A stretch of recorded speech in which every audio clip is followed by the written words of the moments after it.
Hare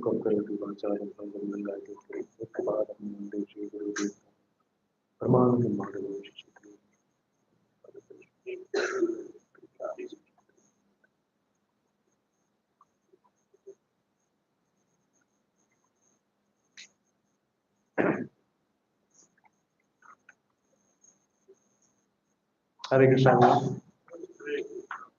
Today again is the third week, and we have been discussing important topics of Bhagavad Gita, some concepts of Bhagavad Gita in the last two sessions.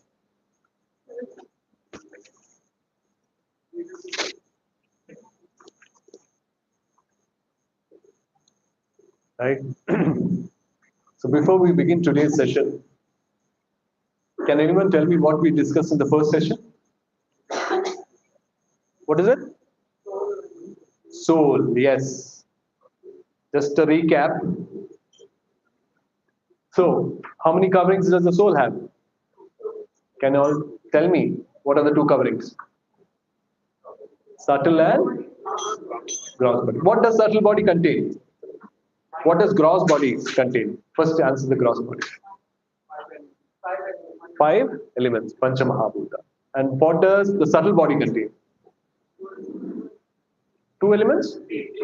What are the 3 elements? Very good. Mind, intelligence, and ego.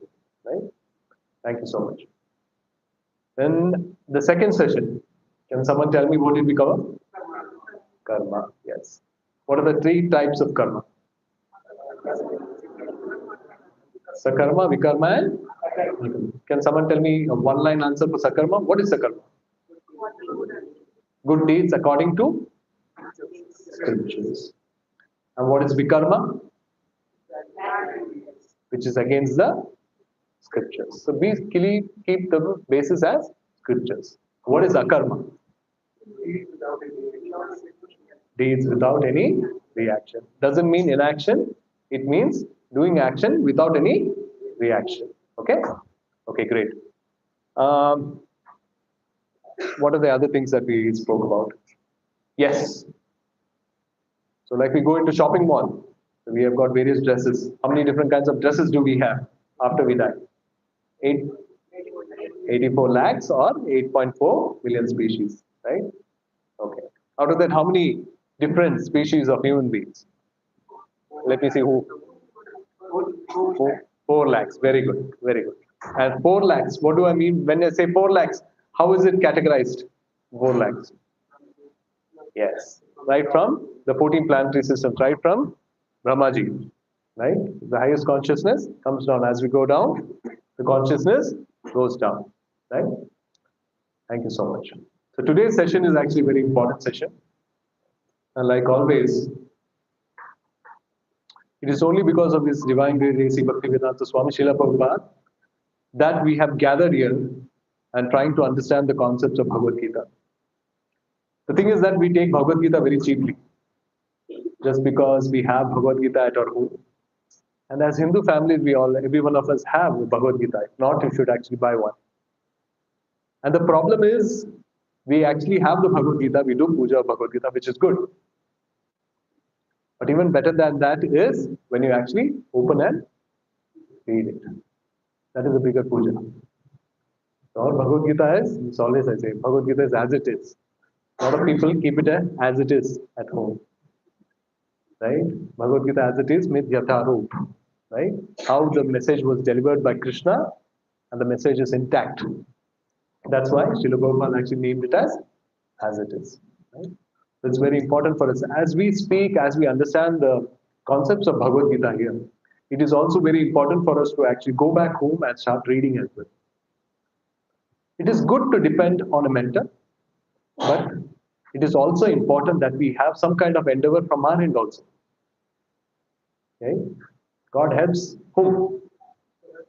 Who help themselves, right? So that's very important. We should actually endeavor for it. We should have a desire for it.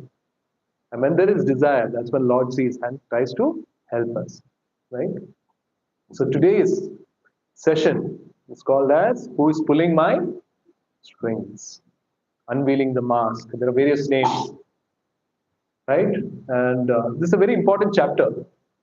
And this concept will actually give you an understanding as to why we behave in a certain way at times. And this concept will also give you an answer as to why certain people that we deal with also behave in a certain way, right? And help you deal with the people around us, situation around us, better our relationship. And this is the main aim of this particular session, right? So let's start. Have you ever wondered why behavior and mood of people change suddenly? Have you ever thought about this? Yeah. This is for others. This is why some um, people's mood is good at this moment of time, and due to certain situation, his mood suddenly changes. Have you ever thought about it? Then how come a good person, right, turn bad and vice versa? He turns bad, and sometimes a bad person turns good, right? Sometimes an enemy of ours may not be an enemy for a very long time. Suddenly, he becomes a very close friend. Every one of us has this experience. Why sometimes close friends becomes the worst enemy? I'm sure everyone has gone through this. Right? But this is when you actually deal with others. Now, what is the reason for oscillation between certain? Sometimes some people are in good mood, suddenly they go to bad mood. Suddenly, within the snap of a finger, also it happens. We actually deal with such people. Then there is some days we are highly productive, and some days we are not very efficient. Right? Some days we are very enthusiastic. Aaj kuch karna hai. Some days we are very lethargic. Right? Now the thing is, we are the same person, same qualities, same expertise, right? Everything, knowledge, intelligence, physical strength, everything remains the same. I'm the same person, but something changes. Why do I snap? Why do my behavior change suddenly? Right? Sometimes I can do wonders, sometimes I can be a utter failure. Right? Today we'll understand. So it looks like somebody is controlling me. I'm not the one. At times I feel someone is controlling me. I'm sure everyone goes through this, right? So today we'll try to understand who's actually controlling me, right? Let's look into this particular shloka. Please repeat after me. Adhishthanam tata karta karanam cha pratakvidam vividhastha pratakcheshtha daivam chaivatra panchamam. Can someone read the translation, please? The place of action, the body, the problem of that is control. The man different kind of endeavor, and ultimately the use of the five factors of action. See, one thing we have to understand, many times when we do a certain activity and we get some kind of success, we generally say, मैंने कर दिखाया. And we have that, right? But in this particular shloka, you have to understand Krishna has actually penned down five different things that is actually involved in every action that we take, every situation that we are in. The first one is place of action, the field. That is this body. And then that is adhisthana. Then there is karta. Karta is the doer, the self. That is the doer. Now we understand what is self and body. We actually made a difference, right? In the first session, right? And the third one, karanam cha pratakvidam, the various senses, that we have. Then vividhascha pratakcheshta, that is many different kinds of endeavor that we do, right? That's the fourth one. And daivam. Daivam is the Bhagavan or super soul that is there within our heart. So what are the five things? Can you all tell me? Place of action, that is body. The doer, different kinds of senses, yes. Different kinds of endeavors, yes. And the last, yes. Right? So this is very important for us to understand. See, I'll give you a small example. If I have to give you a small example, take for instance a car and a driver. The car itself, the chassis and the various other things that holds the car is the field, is the body. And the driver is the performer or the doer. The various senses, I could say the pedal, the clutch, the accelerator, the steering. These are the various senses. The endeavor, the kind of endeavor. Now the driver has to endeavor. If he wants to move the car, what does he do? He pushes the accelerator. If he wants to brake the car, what does he do? He applies the brake, right? If he wants to steer the car to the left, what does he do? Steer it to the left. And that is the different kinds of endeavor the driver does. And what is Daivam? Daivam is the conditions that is there outside. For instance, I'm taking the car today. I don't know how the conditions will be outside. Will it be favorable? Will I reach the destination on time? Are the roads good? This is not in our control. Right? Will the roads be bad? Will the roads be blocked? Right? Sarjapur, will the roads ever be good? Right? So this is a one way to understand. Keep this example that I've given is very simple to understand. Right? The car and the driver. Right? So everyone knows the 5 different things that come into play whenever we are doing any kind of action. Right? Any kind of situation. Right? Keep that in mind.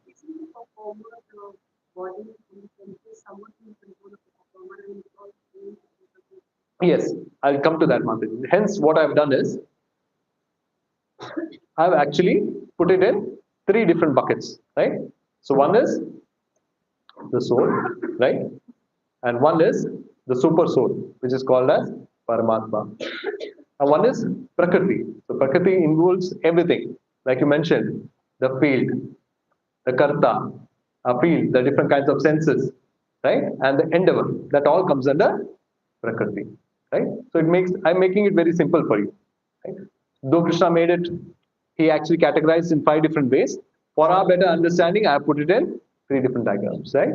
So it is soul, Paramatma, and material nature. So as a soul, there is only one thing we can do. I have already given the answer. Can you tell me what is the one thing that we can do as a soul? Which Mataji? Our actions, before actions. It is desire. Because souls, one of the primary innate quality of a soul is actually to desire. Right? And desire is something that we do. And as we desire, Paramatma is the one who actually sanctions the desire. Daivam. And once Paramatma sanctions the desire, he actually orders Prakriti to actually execute it for the particular person. Right?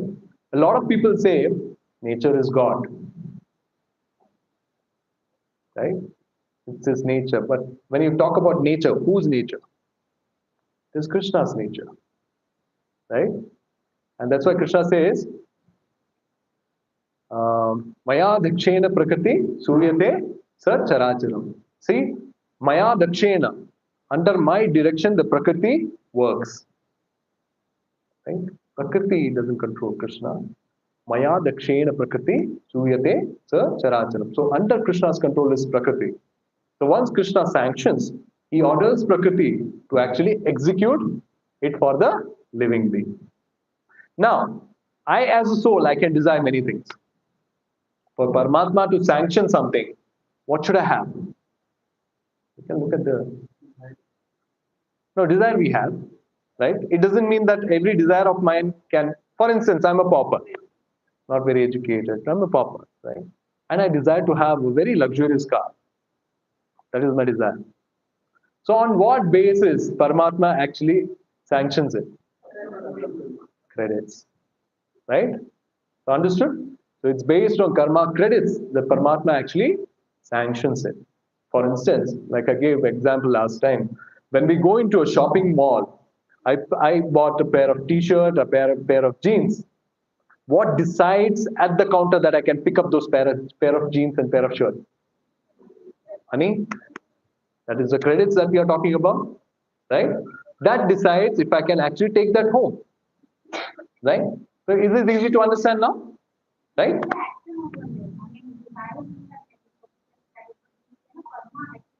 Yes. Yes. So we certainly do. Like you mentioned, Mataji, we certainly have actions, we certainly have desire, and we try to work towards it, right? And many a times, not that every work of ours be a success. Sometimes it's failure also, right? And that's where the karma credits come into picture. That doesn't mean that we don't actually do any kind of action, right? For us to understand if it will work or not work, what we need to do, we need to take a step, right? So that is very important, right?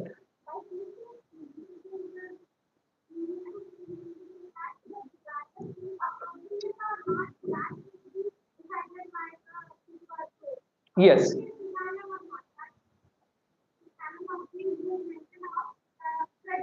Yes, yes.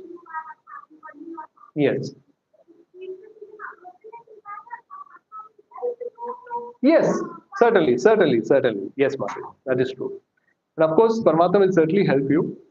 And the desires also have to be in cadence with the scriptures also, right? And when you have desires in cadence of scripture, that is called punya karma. When you don't have desires in alignment with scriptures, that is leads to us to papa also, right? So it's very simple to understand. Okay. So like I always tell, please make notes. At the end, there is a quiz. Mate, can you hold the questions if it's okay? So just that we don't break the flow, right? We can certainly answer those. So everyone would have heard about three modes of material nature. You have come across this? Three modes of material nature? Gunas. What are the three different kinds of gunas that we have?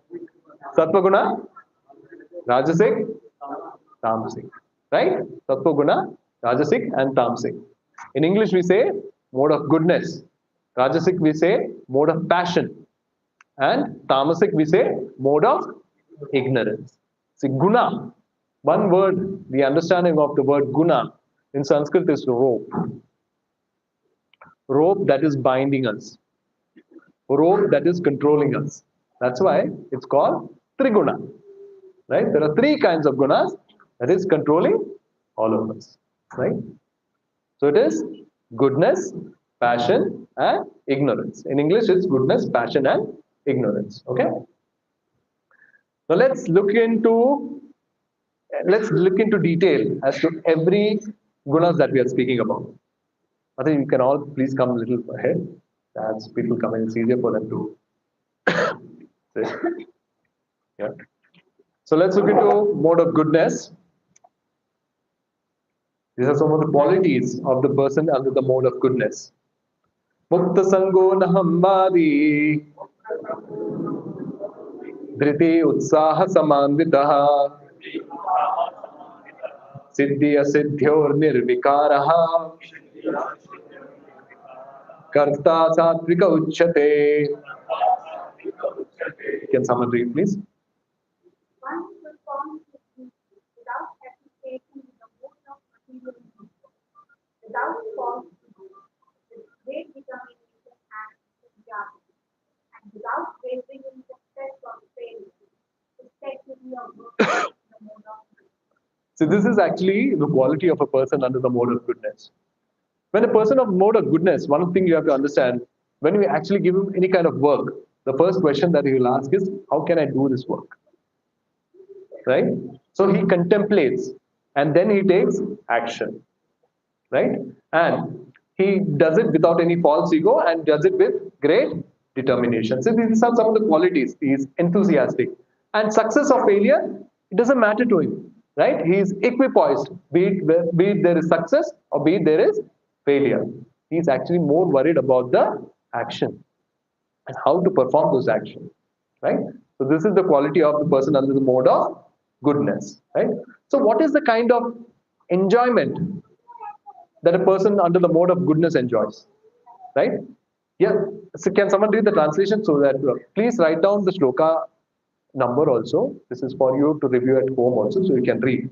So when you talk about Bhagavad Gita as it has got Bhaktivedanta purpose. So normally what happens is, if you see Bhagavad Gita, you have the Sanskrit verse and you have a translation. So in this, what Prabhupada has easily done for us is, we have the Sanskrit verse The next one is a word-to-word translation. After the word-to-word translation, we have the entire translation of that particular shloka. And then there is something called as purport, which is a deep explanation of that particular shloka. Right? And this deep explanation of the shloka has been given by the various acharyas that is coming under the sampradaya. Right? So it's very important for us to understand. For us, it looks very simple when you actually just read the translation. We feel it's enough, right? But the essence is actually in the purport. So that's very important to actually read the purport, right? So please write down the shloka name so that you can go back home actually read the purport, right? So can someone read the translation, please?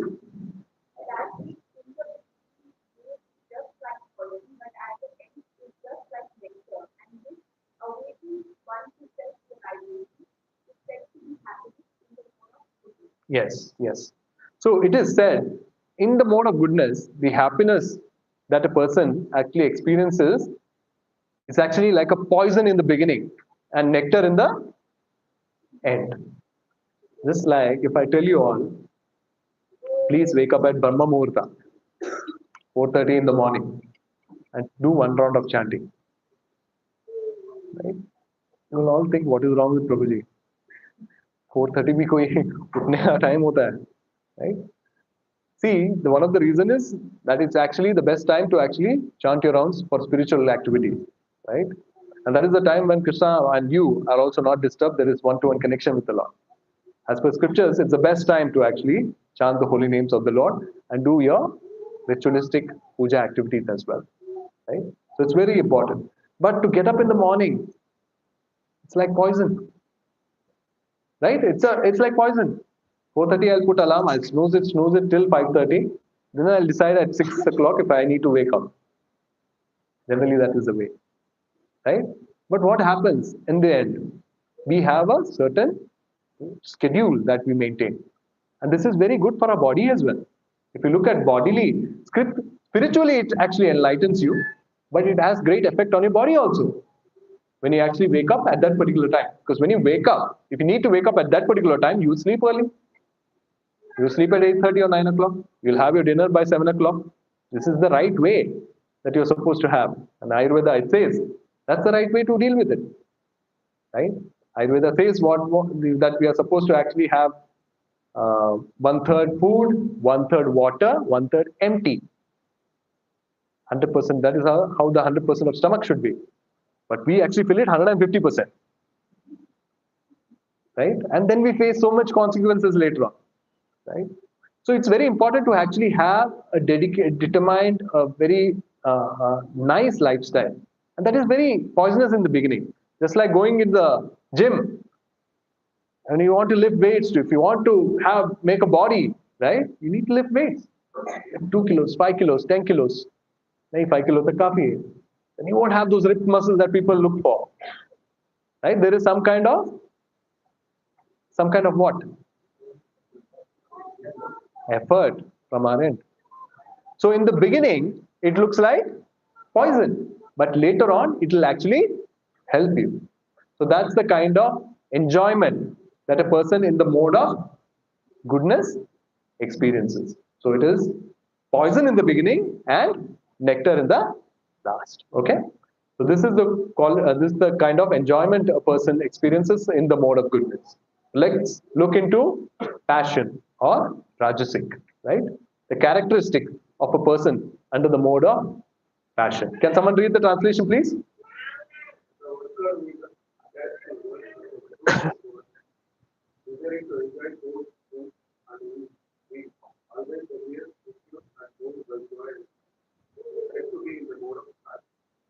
Thank you so much, Prabhu. Please write down the shloka number. So here the qualities of a person under the mode of passion or rajasic guna is actually mentioned, right? It's very important to know. See, what is the kind of reaction when I said if a work is given to a person under the mode of goodness, what is the first question that he asks? How to do this work? When I give the same kind of work to this person under the mode of rajas guna or ignorance or passion, what is the question that he'll ask me? What is in it for me? What is in it for me? What will I get out of this? This is the first question that a person under the mode of passion will ask. And generally, these people are very passionate about things in life. Just like, give you an example, if, in a sales environment in a company, it's very passionate environment at that point of time. I can talk about it because I'm from sales background. So as soon as you enter, the crowd there's a lot of buzz on the floor, everyone picking up their phones and calling people to actually close a deal. We have monthly targets that we need to achieve. Everyone is actually looking at other person, how they are doing, and then we become envious. We become greedy because that person has got achieving his target. I'm not achieving my target. Right? Constantly, our mind is actually in this constant race. When we are in this constant race, what happens? If a certain activity I do, and if I fail in it, I reach the extreme stage of depression. If I'm happy, if I get success in the activity that I do, I'm in the highest mode of happiness. So it's like a pendulum. When I say it's like a pendulum, why do people change in the moment, right? I spoke about this earlier. This is what happens. Suddenly they are too happy. They have achieved the target, they throw a big party for their friends. And they don't achieve the target, they are morose, they're lamenting. They are in despair. Right? So this is what happens in the qualities of a person under the mode of passion. Right? It's just like if you take mind as a room, right? And mind as a room, and if you have sattvic room, everything is in its right place, right? And we are calm and composed in that particular room. Same room, mind as a room, under a passionate mode will be messy. We have things here and there fallen. It's all cluttered. We have too many furnitures. We don't know where to keep what. It's just like the mind, right? Mind as a room in the mode of passion, right? So what is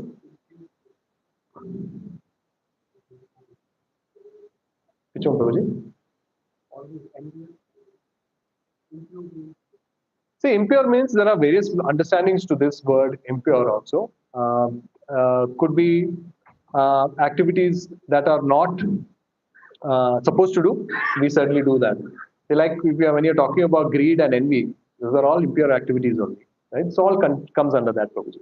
Right? Impure and mood. See, they are moved by joy and sorrow also. The other person was equipoised in the mode of goodness, while this person is actually, if he's under mode of joy, he experiences extreme, right? Like a pendulum. So let's understand what kind of happiness he experiences under the mode of passion. Can someone read the translation, please?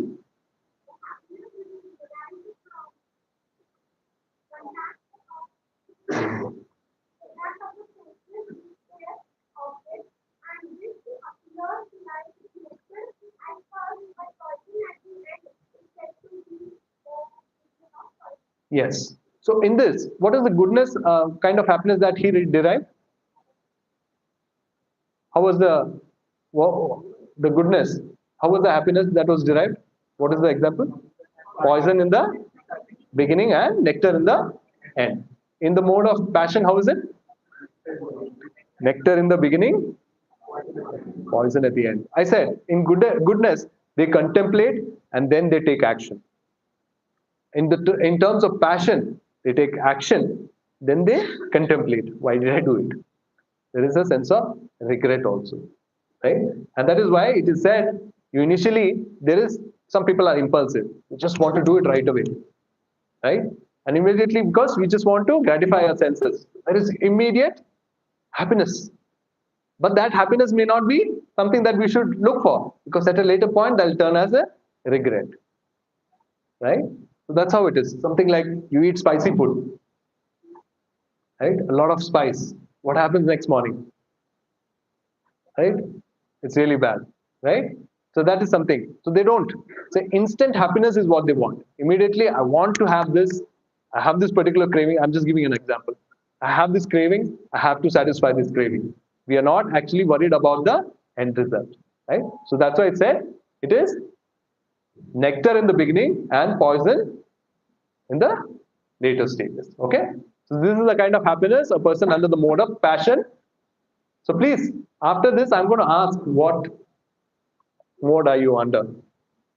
Okay, right? So you can evaluate yourself. Under the mode of ignorance. Can someone read this translation, please?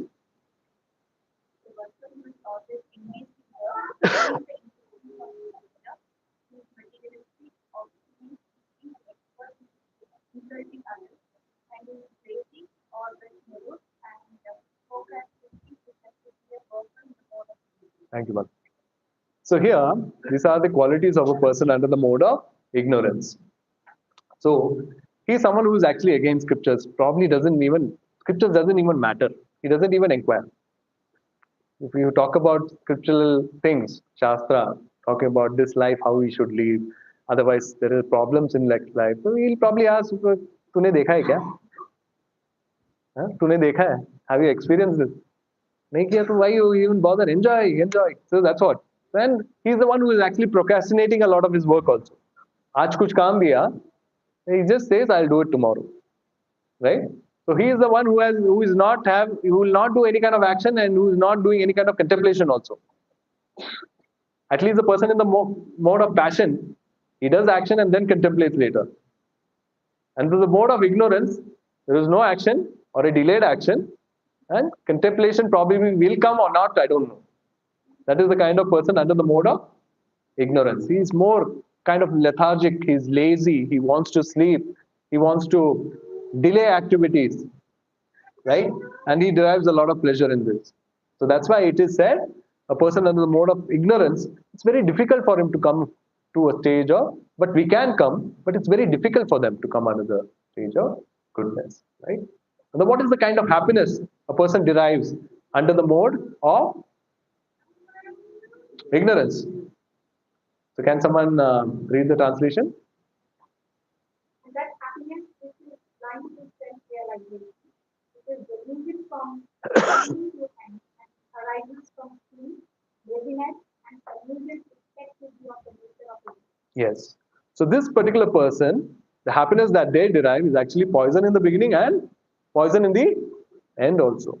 So if you see, there is no action, there is no contemplation. Most of the things are actually done under delusion, right? So this is the person, the kind of happiness that a person derives from the mode of ignorance. Just like America, there is a big problem, right? The young kids or the teenagers that we see, the big problem is they are not taking responsibility. Most of them actually are either finish their school, like don't complete their education. One of the primary things there, they're always on the computer playing games, right? So what they do is they actually lead a second life. That is, we would have seen all the games, right? Some shooting games and all those things. They actually feel that it's them, right? When they see a particular movie, they feel that the main character it's them, right? So this is one of the biggest issue in America actually right now. The youth of America is actually getting on binge watching of shows and really wasting a lot of time, unwanted shows, right? And wasting a lot of time, right? And this actually affects them mentally, right? They are lethargic because of this. They don't want to really focus on their life, right? And most of the time they're sleeping, right? And they're not responsible about their life. So this is one of the qualities under the person under the mode of ignorance. So whatever they do is actually poison in the beginning and poison in the end because there is no thought involved in it, right? Because there is no contemplation, certainly no action. If there is action, it will probably be a delayed action and under illusion. That is what they work on, right? So it's easy to understand. Can you tell me what is the kind of happiness derived under the mode of goodness? Poison in the beginning and nectar in the end. Passion? Very good. Third, ignorance? Very good. Now the question of the day. Which mode are you in? So tell me, okay, I'll ask. Who feels they are under the mode of goodness? I'm going to raise hands for everything, so don't worry. Okay, I'll take that. Who's under the mode of passion? Okay, I see a lot of hands. Who's under the mode of ignorance? Very few hands. Come on. Like I heard a lot of answers actually. There is no pure goodness, passion, or ignorance in material nature. A particular combination of modes makes a personality. See, example, like you all mentioned, we all have these qualities. Nobody is 100% in the mode of goodness. Nobody is 100% in the mode of passion. Nobody is 100% in the mode of ignorance. Right? It is just like this color palette, which is mixture of RGB, red, green, and blue. Now, red, green, and blue, the number of combinations that we can get and make colors out of it is infinite. It is based on the quantity. If I put red more, green less, blue more, the kind of color that we get is different. So it has got infinite probabilities of getting different kinds of colors. And that is how the mode of actually the trigunas actually work on us. At a certain time, we are probably 70% in the mode of goodness, 20% in the mode of passion, 10% in the mode of ignorance. There are certain times we are 60% under the mode of ignorance, 10% in the mode of goodness, rest 30% we are going to the mode of passion. So it's a combination. So we can't actually tell someone that this or put a stamp mark on someone that this particular person is under the mode of illusion, under the mode of ignorance, passion, or goodness. Right? So everyone is a combination. Now the percentage might vary. Right? The percentage might vary. So we'll see that.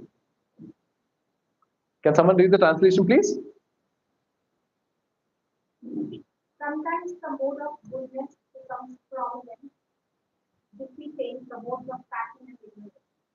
O son of Bharat, sometimes the mode of passion defeats goodness and ignorance, and at other times the railway defeats goodness and passion.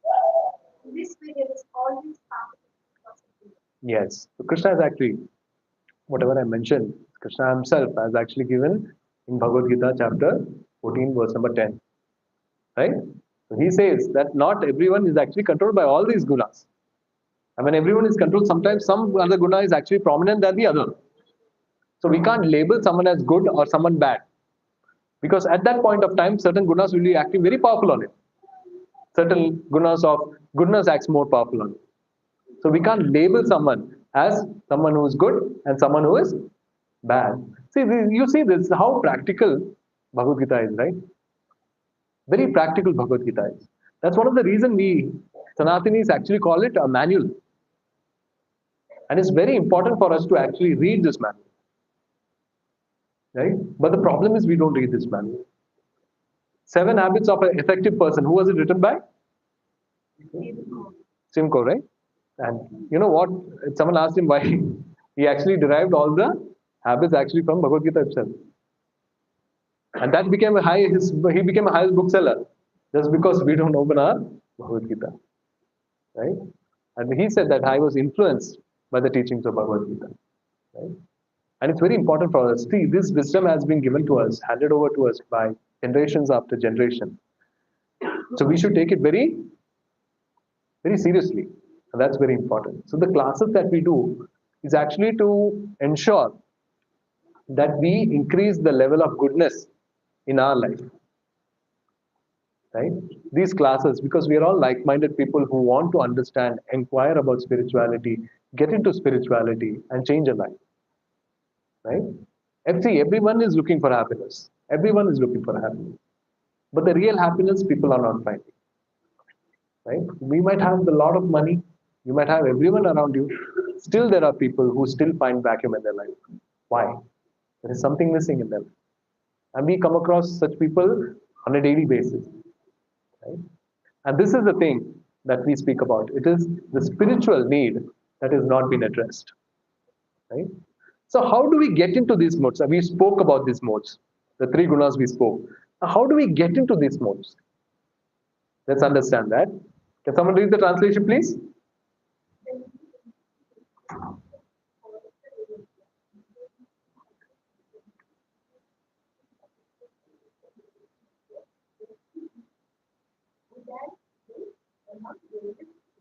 Yes. See, one important karano guna sangasya. Yeah. This is actually the reason we are actually influenced by the material nature. It is the associations of things with in the material nature. See, there is a popular saying like, I am what my people can actually judge my qualities or a character by seeing my five different friends. My my five different friends that I have, the people can come into a conclusion that what kind of person this person is. So it is association, right? So it's very important. Association, be it when it comes with food, when it comes to people, when it comes to place, everything.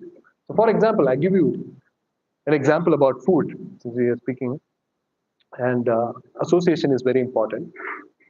And it's very important to understand this. uh, See, when someone says something to you, a lot of time it affects us. If something bad is said to us, it affects us. See, something like hearing from a person affects us. Imagine the kind of food that we take, which becomes blood, pus, and all the things that in our. Won't it affect us? It certainly affects us. It affects us in a very subtle way. So that's why it's very important for us when it comes to temples like ours and various other temples. What they do when you're actually preparing food, also, right? We should prepare the food in a certain mode, right?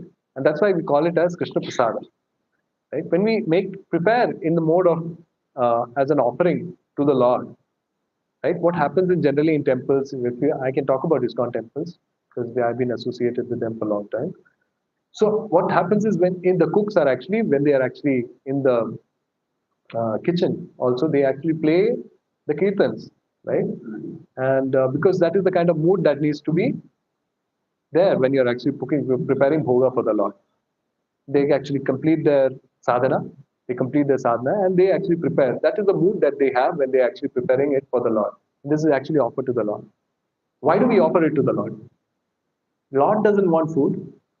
Lord is Atmaram, right? He is not hungry, right? There are thousands of Sahasra Lakshmis are actually uh, doing his seva in the spiritual world. So why does he need seva from us? See, one of the things we need to understand is it is for our benefit, right? So one thing is there are a lot of karma actually also attached to the food that we eat. And to take away karma and to get Lord's blessing, this is one of the ways that we offer the bhoga to the Lord. And now the bhoga is accepted by the Lord. Once He is accepted it, we actually eat the remnants.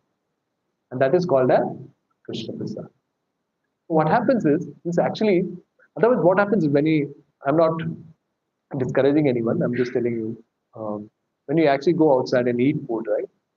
So when we eat food, we certainly don't know what kind of uh, consciousness that particular person is actually making food.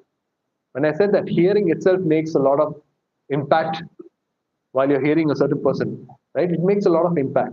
Imagine the kind of food that particular person is making with, certainly if he's someone who is very angry or lusty or whatever, that particular conscious mixes with the food. And this is actually making subtle differences in your body and your mind. You may not experience it right away, but at a certain point of time, you will understand that it actually affects you. So it's very important for us to understand what we are hearing, what we are eating. So all this affects us, right? And that's why it's very important. That's why I said association is the key. Even when we are coming here, why are we coming here? I'm not talking here about some kind of serial or some kind of web series, right? I am talking about the wisdom of Bhagavad Gita. And you're also inquisitive and curious to understand the wisdom of Bhagavad Gita. Everyone here. And everyone here wants to learn. So that is association. Association with like minded people. This association with like minded people will actually take us to heights. This is the one that will hold your hands and take you forward. A lot of times people think that भक्ति मन में करना चाहिए. करो, मन में भी करो, मन में भी करो, right? But at times you need to actually, to inspire others, you need to do it. And there is a thin line between showing off, right, and doing proper bhakti. That we need to understand. The intention is what is what Krishna says, right? And that is what it implies.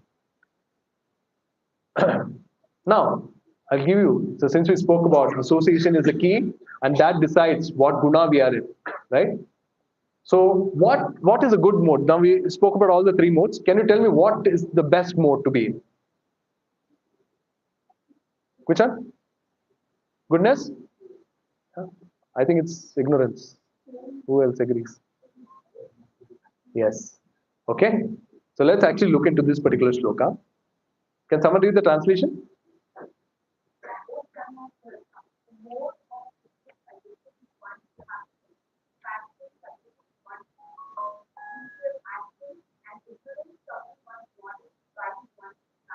Yes. Thank you so much. So here, Krishna says, goodness certainly is a very good mode to be in, but it actually makes you very complacent because you are experiencing a certain kind of happiness here. And when you are experiencing a certain kind of happiness, what happens is you don't want to get out of this world. What is the ultimate purpose of this world, of this life? We spoke about this. What is it? People call it by different names, moksha, liberation, right? Different names people call it. So what happens when you are actually in the mode of goodness? What happens is we experience nice, we have knowledge, we experience bliss, we experience certain kind of happiness, and we certainly don't go beyond that particular happiness. We don't endeavor to go beyond that particular happiness. I'll give you an example. There was a king and his minister who actually ventured into a different kingdom while he was hunting. King, his minister, and there was a foot soldier. So as he ventured into the new kingdom, they got caught by the neighboring king. Once they were caught by the neighboring king, they were handcuffed. The king was handcuffed in a golden handcuff. The minister was handcuffed in a silver handcuff, while the foot soldier was handcuffed in iron handcuff. Now tell me, who is in a better situation? Hey, gold handcuff. No? Yeah. So your answer is right. The thing is, everyone is bound. That is the understanding.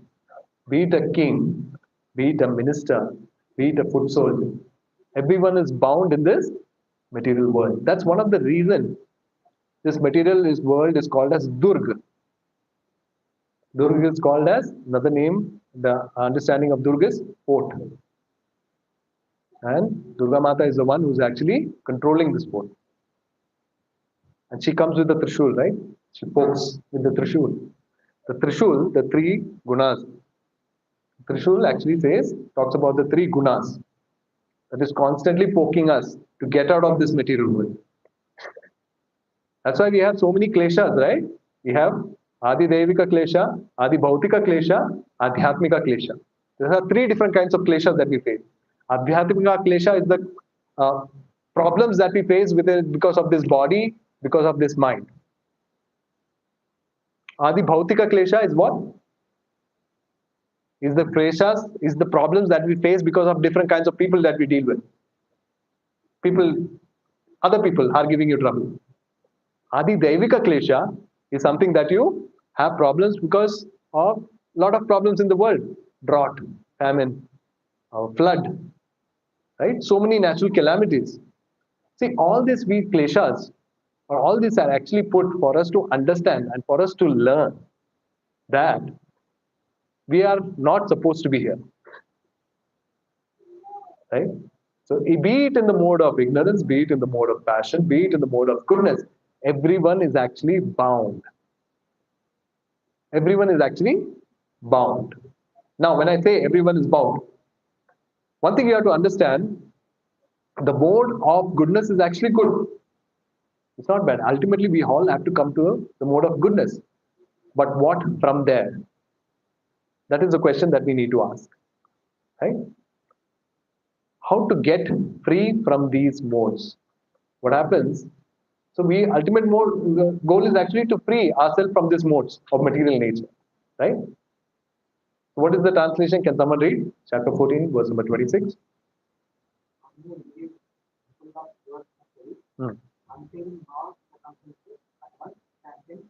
Most of material nature comes to the level of Yes, thank you, sir. That is Brahman. Yeah, thank you so much. So everyone has to. The point is, everyone has to bhakti yogena sevate. That is very important for us to understand this, right? So one of the reason is every mode is actually binding us.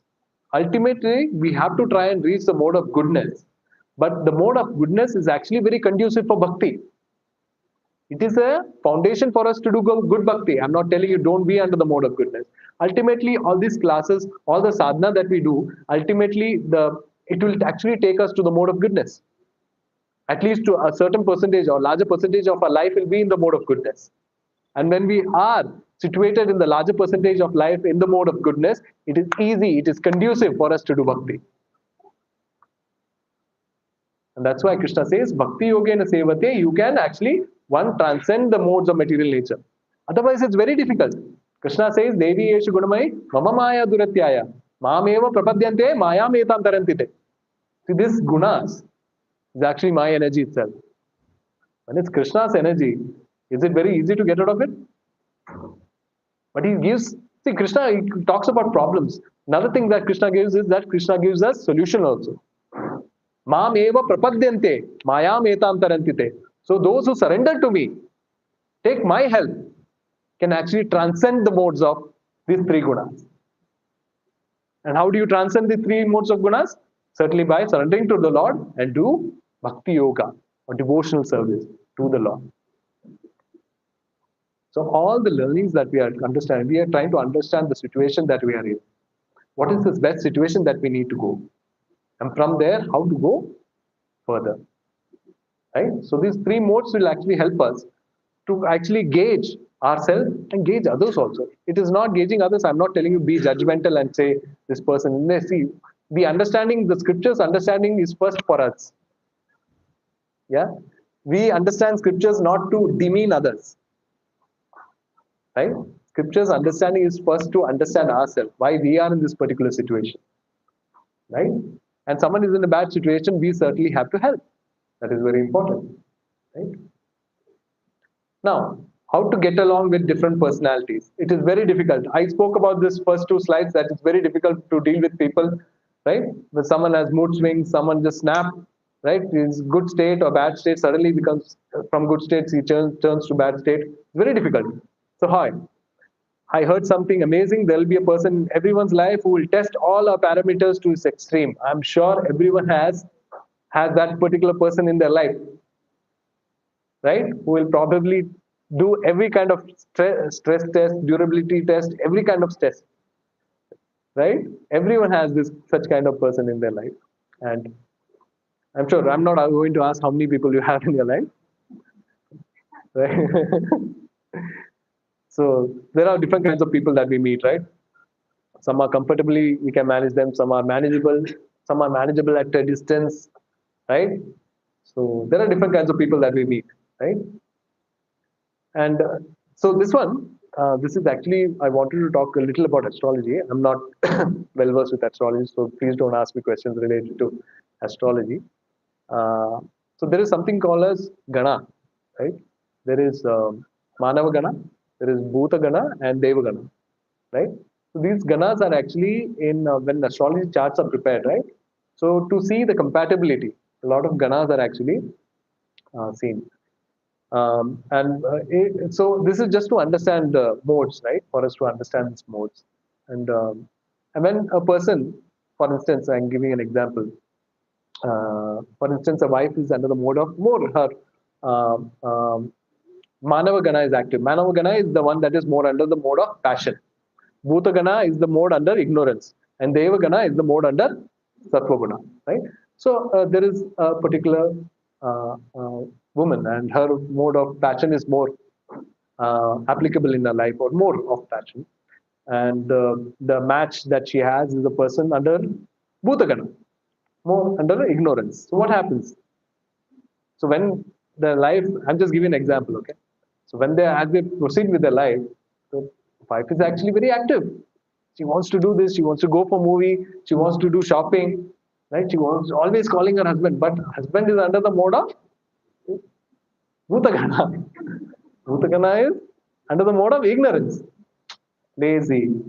Yeah, I see a lot of people's face light up, right? And so that at that point of time, the compatibility, there's a slight friction there, right?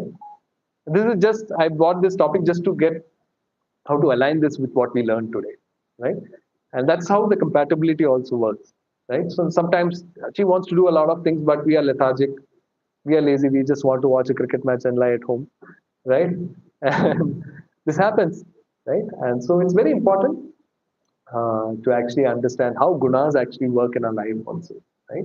And this is actually to understand, help us understand to actually better our relationship also, right? So like I said, all this is for our understanding to understand where we are standing. First, make changes to ourselves, right? Once we change, then we can try. It's not that I can go and change anyone, right? We can inspire people, right? Right. So same way, Kundli won't work when you're actually hiring someone, right? So when you're hiring someone, we certainly with the kind of interview questions that we have, we interview that particular person, see if that person is actually aligning with the goals that we have set for that particular role, and then we actually make an offer. And once we have come, we don't just let them work. There is some kind of training that is given, right? So that way, in Bhagavad Gita actually helps us train, right? It helps us train to actually how transcend these gunas, how to come up in life. If we have more of ignorance in our life, more of passion in our life that is applicable in our daily situation, Bhagavad Gita will actually help us to come into the mode of goodness. Once we come into the mode of goodness, with the association that we have, with the people that we have here, it will actually help us to transcend that, right? And that is very important because Krishna says, Bhakti Yogena Sevate. You can transcend this mode by doing devotional service to me. What we do? We do chanting of the holy names because that is the Yuga Dharma that is mentioned in Srimad Bhagavatam. And that is more than enough to actually to help us transcend the modes of material nature, right? I'll read the translation. Everyone is forced to act helplessly according to the qualities he has acquired from modes of material nature. Therefore, no one can refrain from doing something, not even for a moment. So people act helplessly influenced by modes, right? They are acting. So just like if there is a stream, strong stream that is going, I jump into it. What happens? I go with the stream, right? It all depends on the kind of association that we take. That is very important because we should be very. I'm not telling right away go outside and tell today I'm not going to associate with you because Prabhuji told that I should be very careful about association. Right? That's not the way. Right? We certainly have relationship that we need to take care of, but at the same time, one of the things that we, like I mentioned, one of the things that we can do is change ourselves. First, that is very important. Right? If you don't change, just like me telling my son, don't watch mobile. He will tell me, Papa, you also watch, right? I see you on the phone all the time, right? And it's very important for us to understand that if you're going to tell someone, ensure that you have made changes in your life and you are actually implementing that. It's just not that you made changes 1 week, today I'm going to change everyone. That you don't need to do. That Krishna will do, right? You don't need to worry. First, actually, start changing ourselves. That is very important. How to get along with people? Modes will work for sure, but effect can be minimized. Hate the sin, not the sinner. Forming perception on people is destructive. People actually change. When you get affected by someone, don't ponder on it too much. Higher goal in life. Always, you should have a purpose in life. A deep purpose will actually help you understand or get move you away from certain situations. Otherwise, what happens is when someone says something bad to you, we will actually only ponder on that bad thing.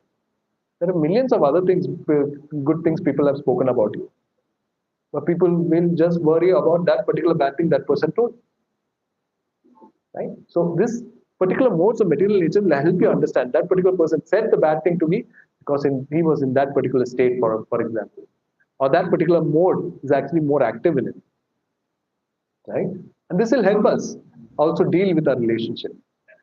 This will help us. This is so practical actually. Even when we actually take some kind of decision and then later on we contemplate as to why we did it. right? We regret certain decisions. In anger, we just blurt out so many things and hurt the person. Have you noticed that? Immediately when we get angry, we react in such a bad way, and the mantras that are coming out from our mouth, people can't hear those mantras. It's not there in scriptures for sure, uh, but it's so bad, and that makes a permanent damage in that other person's life. Even though we may not have meant, or probably we didn't have control at that point of time, but that has done a damage to that particular person. That has strained that particular relationship. So that's why when we say, when someone is angry also, it is very important for us to stay calm and composed at that point of time at least. That's why we always hear this popular saying, don't react, always respond. Right? So that time gap that you're going to take, that will help you to respond in a better way. And that is very important. Right? Then the things that are coming out of your mouth won't be that bad as would have when you have reacted. So it's very important to give a certain gap and then respond. And this will always help us. Bhagavad Gita always helps us. The chanting of the holy name actually helps us. Right? It has helped so many people we speak to, and it has bettered their life in various ways, not just materially, spiritually. The ultimate aim of chanting of the holy name is to actually understand the absolute truth, to build our relationship with absolute truth, right? Which has been lost for lifetime after lifetime. So right now, all these Bhagavad Gita sessions that we're having, it is actually to rebuild that connection that we have with the Lord, right? And once that is done, it's very easy for us to actually transcend the modes of material nature. And that's why Krishna says that these gunas are very difficult to transcend. But it's very easy if you are with me, if you take my sharan. Right? So three practices that we do is, one of the practices, not I won't say three, one of the practices that we do, three practices I would say. One is mantra. I'm hoping that everyone is actually chanting, at least chant one round. Right? Take bead, there is japmala, there is japa bag there. Take bead. If you don't know how to chant, ask someone there, they will actually teach you also. Right? Chant it in the right way, chant it at the right time, chant it with the right mood. Just 10 minutes. Start off with 10. Right? And it's very important to actually, if you want to have success in your life, it's very important we take this seriously. Just don't take this as something that comes on a Sunday and finish it off. Next Sunday, dekha jayega. I told about association. Association here is just for 2 hours. Rest 6 days, how much association you have with different kinds of people. That will influence you. The more you are with people, more you are connected to the scriptures, more you are connected with devotees, it will actually help us. Karano gunasangasya, Krishna says. It is because of our association with the material nature, we have these modes playing with us. So it's very important, right? One thing is chanting the holy names. Start reading. Bhagavad Gita, you can start reading 1 verse, 2 verse, basically based on the time that you have. Keep a fixed time and start reading. That's very important, right? It's good that we attend the sessions. It's very important to hear from someone. It is very important to hear from someone who has studied little, and it's easy for us to understand from that particular person. But it's also very important for us to do that endeavor, right? And that is very important, because if you want to experience something, I will say a lot of things, but if you want to experience what I'm saying, you will have to start from here. That is very important. Otherwise, it just remains theory. It just remains knowledge. Right? If you want to implement, you have to implement it, and then that's when you start seeing tangible results. That's when you can say that Bhagavad Gita works or not works. Right? So if you want to, just by hearing, just by saying that someone said that Bhagavad Gita doesn't work, and if you take a decision based on that, that's very sad. Read the book and apply it in your life, and that is very important, and then you get the tangible results. For now, I'll stop. I have a few announcements also. But before a few announcements, I would like to take 3 or 4 questions. If I have not answered anyone, please write down your questions. After the session, I'll certainly answer. Prabhuji, please give the mic. Hare Krishna, Prabhuji. Hare Krishna. Prabhuji, you talked about parenting in the last two classes also. And then there is also renouncing duties. So how do we know the difference between surrendering when it is time to surrender and when it is time to, and when are we uh, renouncing our duty? Like knowing this difference, how do you do that? Okay. So these are two different things, Prabhuji. Thank you so much for asking the question. So one thing we have to thing we have to understand, when we are in this material world, we have some kind of duties that is given to us. Right? That is called swadharma. That are the duties that we have towards our family. That are the duties that we have towards our society. That are the duties for people who are dependent on us. So these are given to you by Lord Himself. And that is very important for us to carry out this. Bhagavad Gita doesn't teach us to renounce our life. When Arjuna he gave us 5 different reasons as to why he doesn't want to fight. Right? There are various reasons: compassion, sinful activity, various reasons he gave. 5 different reasons why he doesn't want to fight. And he said to Krishna, it is better to actually renounce what I'm doing than killing these people and go into forest and do sannyas, take sannyas. Krishna said, see, you have been given this duty of a Kshatriya. You are born as a Kshatriya, you have the nature of a Kshatriya. And what is the duty of a Kshatriya? To kill adharmic people. And that's a duty. And how do you surrender when you're actually doing your duty? The two things actually you can actually align yourself. Okay? That's why Krishna says, Mam Anusmara Yuddhacha. While you're doing this duty, think of me. Do it as an offering to me. So renunciation is totally different from you. Renunciation is not something that is very applicable in this particular yuga. Right?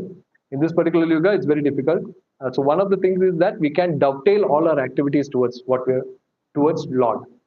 All the services that we do. For instance, the work that we do, we can do it as an offering for the Lord.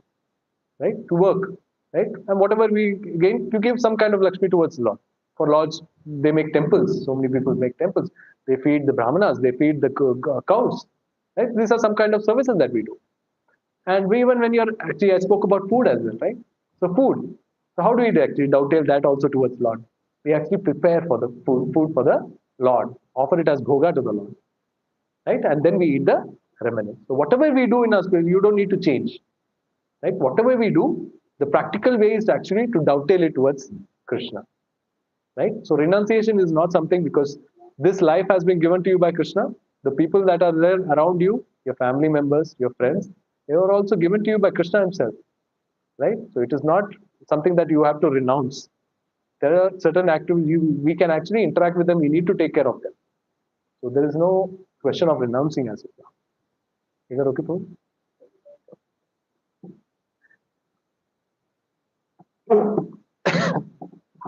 And I would answer the question.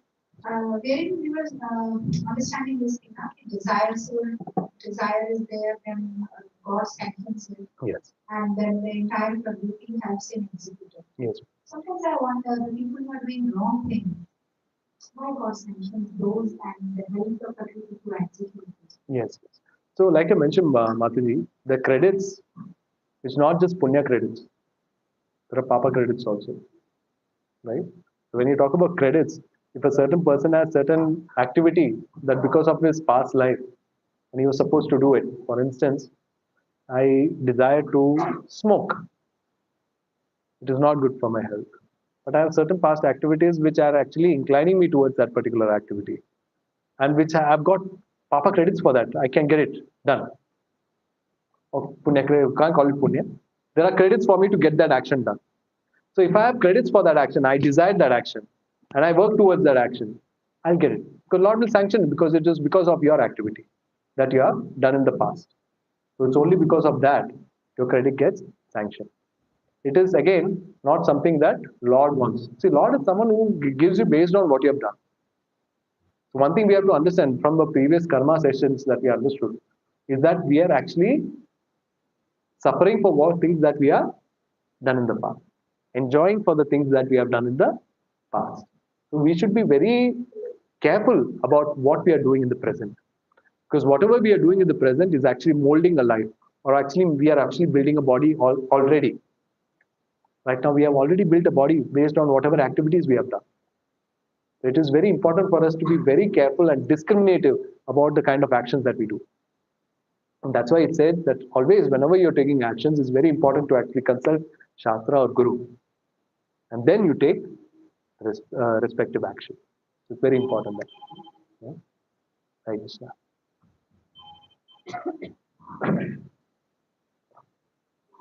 Hare Krishna. So my question is extension to this question. You surrender to the Lord when you do your day-to-day job. It may so happen that you always have to be that you are fulfilling yourself also in your, or it may not be progressing in terms of your exam. Okay. But as long as you in that case where you are surrendering to God and doing that and doing this and not doing it, how would I know if I'm doing the right thing or not? How would I look outside action? So when you say detrimental, what exactly you're meaning, Prabhuji? I mean, it's not improving me personally in that particular let's say. Okay. See, Prabhuji, again, we all have free will. We all not robots, right? If Krishna wanted all of us to surrender to him, he could have made robots. Right? So everyone is something, everyone has been given a free will. Right? If something is affecting you in your material life, you always have an opportunity to actually change yourself. If there are options provided, there are situations that come into your life, you certainly have to. It is not that you have to be stuck in that particular job and whatever your actions you are doing, you do it as an offering. And but we also have, Krishna has also given us the intelligence to make the decisions. Right? So you can also make a prayer to Krishna that this particular job or whatever. If you're looking at material aspect of it, that this is not affecting, giving me, please help me with finding another job. But you, as a person, as an individual soul, you are supposed to take that kind of endeavor to find another job. But always what you're doing, you have this prayer with Krishna, that Krishna is there always with him. You're always grateful to Krishna for whatever situation that you're in. Even the situation that you're in right now, if it's bad situation, it is for our learning itself.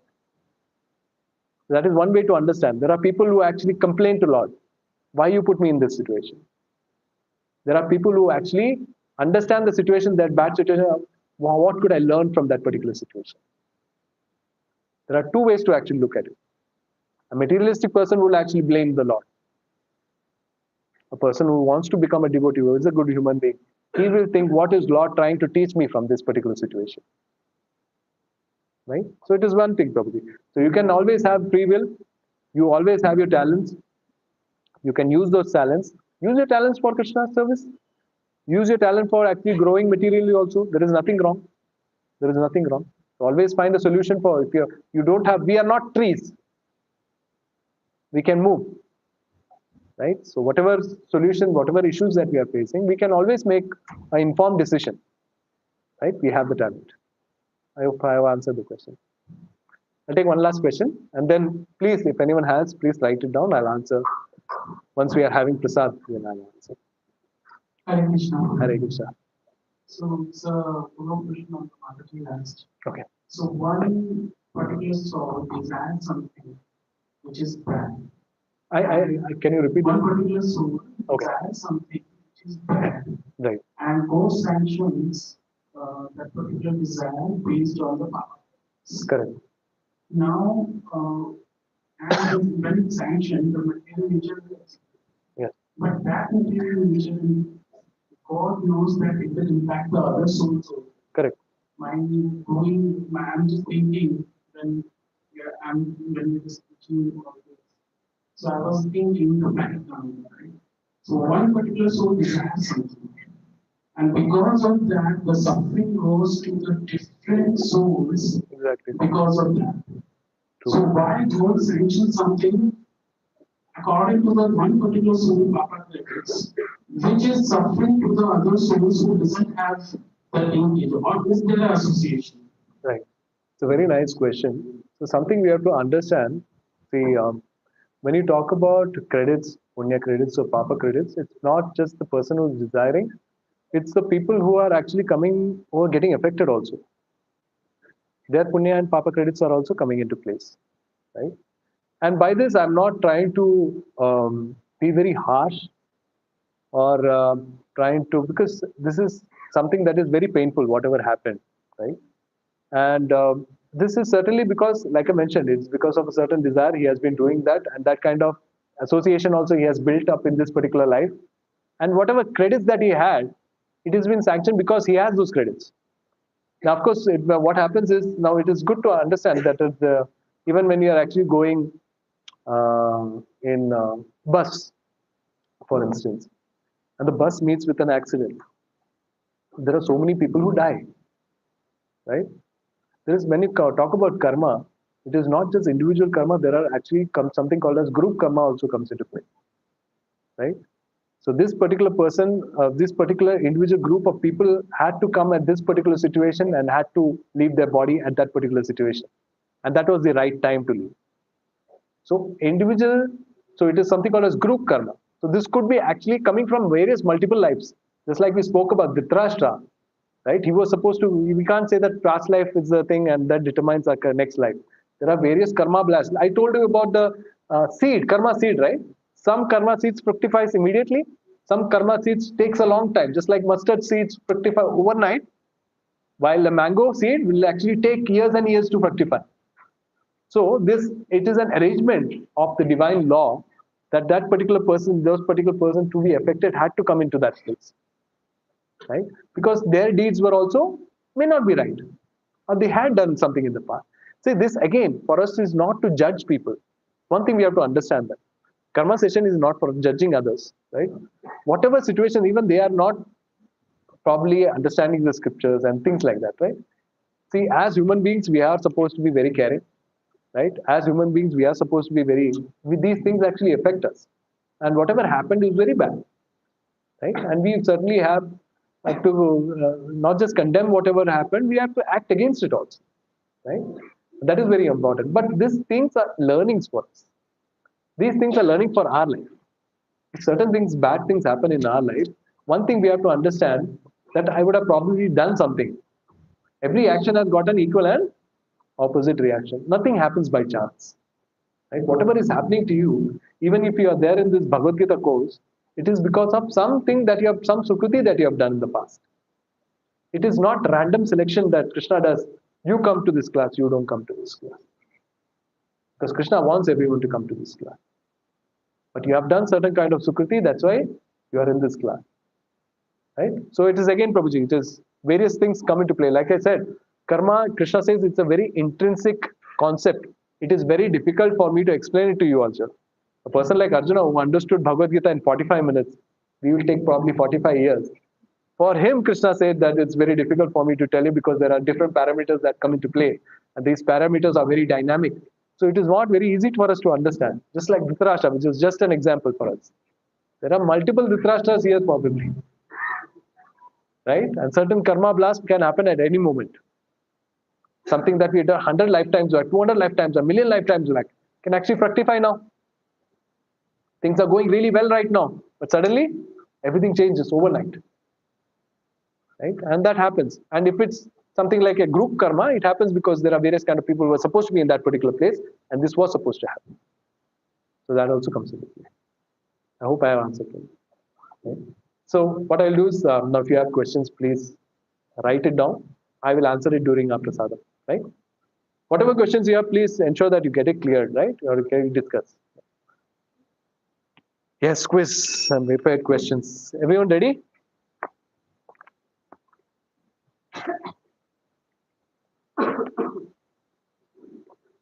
Okay, first question. Who's going to pick? Who's going to pick? Abhijit Prabhu will pick today. Who is going to answer? The first question is, name 5 factors coming in play during any situations in our life. Okay. These are place of action. Okay. Then the forward. Okay. Various senses. Okay. Different kind of behaviors we do. Okay. And Very good. Take round of applause. Prabhuji, your name? Okay. Very nice, Prabhuji. Prabhuji, goodies. I'm Sadhu Same Prabhuji. Thank you so much. Hare Krishna. The next question. So these questions, these 5 factors that come into play during any kind of situation or any kind of action that we take, I had explained it in 3 different diagrams, 3 different concepts. Can you tell me what are the 3 different things that I put it into? Okay, Soul, super soul, and Prakriti. very good. What is your name? Thank you. Please.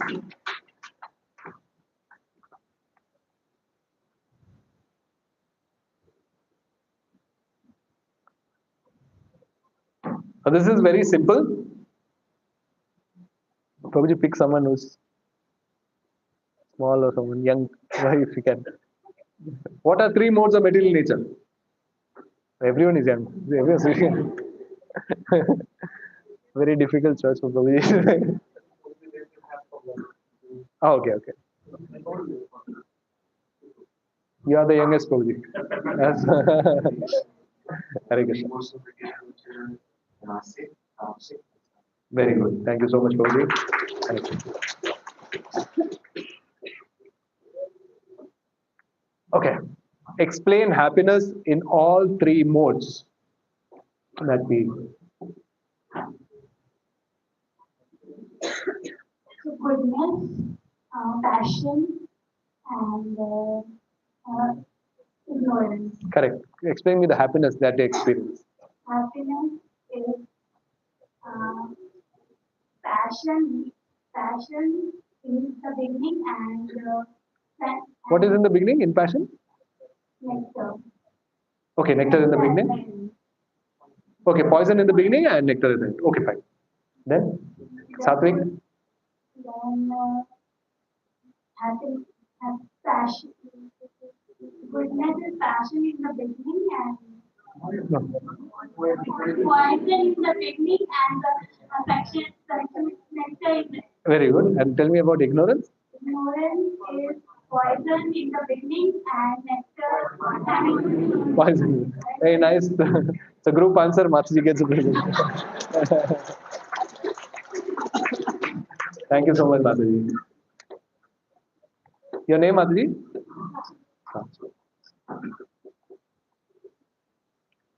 I'm looking for one word here. Okay.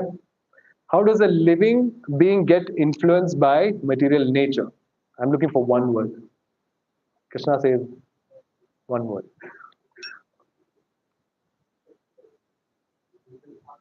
Two gifts probably on stack.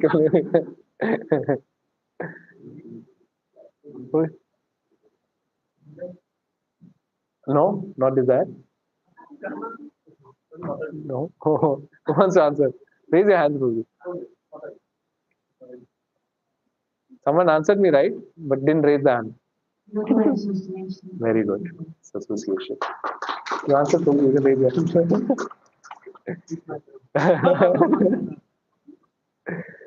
Thank you so much. So what we'll do right now, for 5 minutes, right, what I want to do is have a small group discussion. So group discussion, you don't need to worry. Nobody is going to get marked or anything of that sort.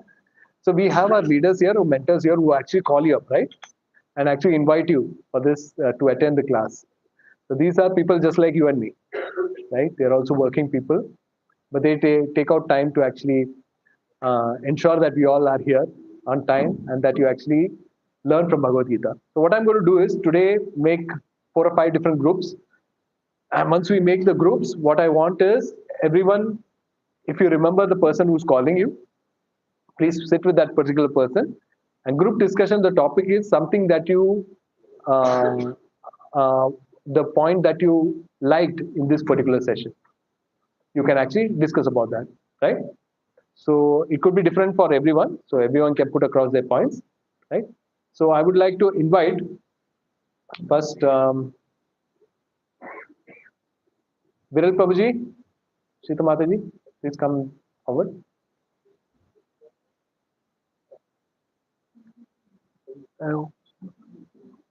So